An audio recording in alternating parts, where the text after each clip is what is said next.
Olá pessoal, estamos aqui para mais uma aula do nosso canal Momento Química, um canal criado com o intuito de facilitar a aprendizagem dos conteúdos de química de maneira mais contextualizada e de forma atrativa. Nessa aula, nós iremos falar a respeito dos modelos atômicos.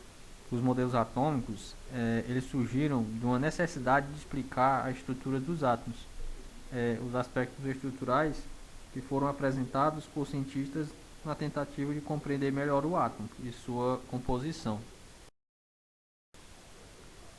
Nós temos agora aqui o nosso roteiro de aula, que é através dele que nós iremos falar a respeito de modelos atômicos.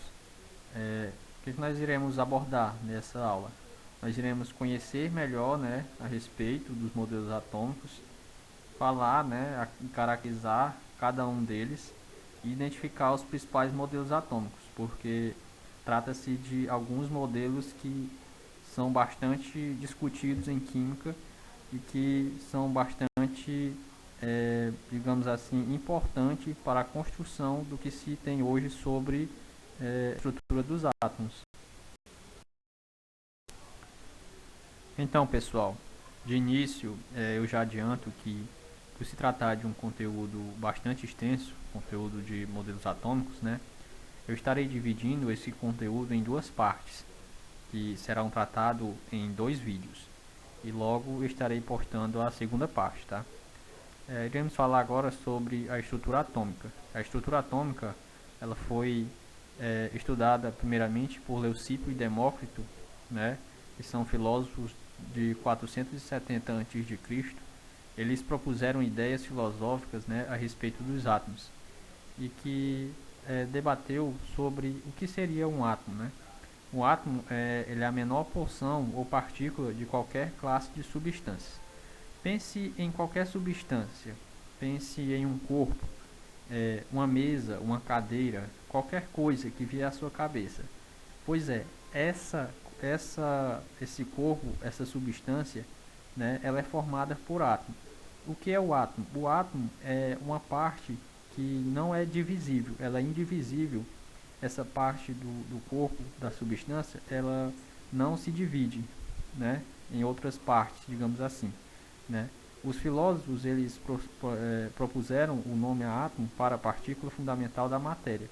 E o que isso significa? Ela é fundamental porque é a partir disso, a partir desse átomo, que toda substância, todo corpo, ele ganha forma.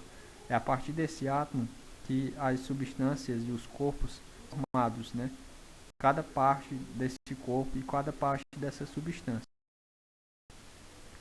É importante reparar que Leucipo e Demócrito, são filósofos bem antigos, filósofos aí de 470 a.C.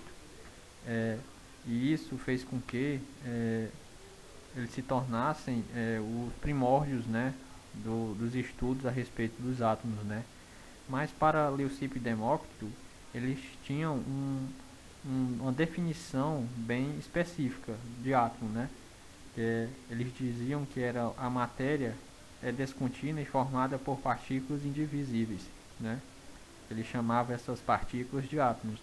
Átomo, A vem de não e tomo de parte. Por isso que eles juntaram, a palavra, a letra A e o tomo, e juntaram e formaram átomo. Não, que vem de A, e divisível, não divisível. Esse modelo, de Leucipo e Demócrito era um modelo baseado apenas na intuição e na lógica. Não existiam estudos, científicos nessa época que mostrasse a real forma dos átomos, de como se formavam e como estavam unidos entre si, como se sabe nos dias de hoje. Bom, pessoal, nós temos agora aqui nesse momento o primeiro modelo atômico criado pelo homem, que se sabe que é o modelo atômico de Dalton, de 1808. O que esse modelo atômico dizia? Ele dizia que o átomo seria semelhante a uma bola de bilhar, a uma bola de sinuca. Como seria isso? Bem, seria uma esfera maciça, indivisível, indestrutível e sem carga elétrica. Pensamos que toda lei, toda teoria, ela se baseia em alguma coisa. E para a teoria de Dalton não era diferente. A teoria de Dalton ela se baseava nas leis ponderais. O que são essas leis ponderais? As leis ponderais são leis da natureza, digamos assim, que foram criadas por Lavoisier e Proust. Bem, o que são essas leis? As leis de Lavoisier e Proust são a lei da conservação das massas, né, na qual diz que a matéria não é criada ou destruída. Em um sistema fechado. Isso significa que, se tivermos uma reação química, a quantidade de cada elemento deve ser a mesma nos materiais iniciais e nos produtos. Usamos a lei da conservação da massa sempre que balanceamos equações, por exemplo. E temos bem a lei das proporções constantes, que diz que um composto puro sempre terá os mesmos elementos nas mesmas proporções. E não precisamos nos aprofundar muito bem nisso, porque isso será estudado em um outro momento, em um outro vídeo, tá?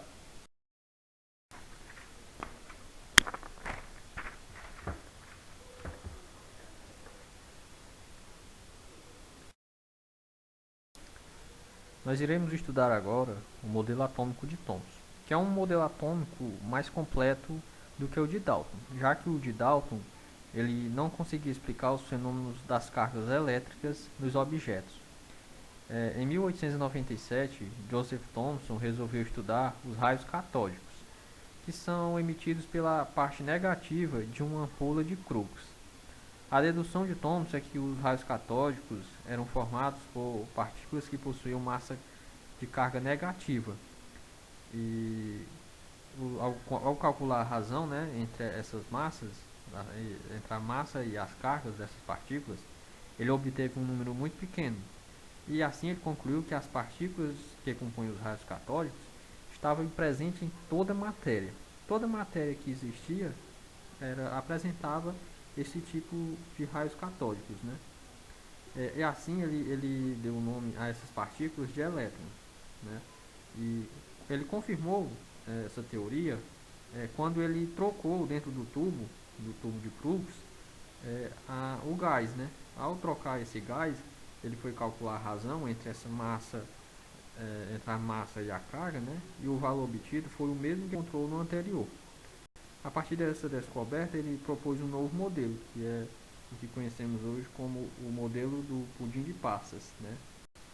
O átomo seria uma esfera de massa positiva incrustada de cargas negativas, formando um conjunto eletricamente neutro, semelhante a um de passas, que é o que vemos nessa imagem aqui, um pudim, né, com as uvas passas ao redor dele. É assim que seria o modelo atômico de Thomson, né?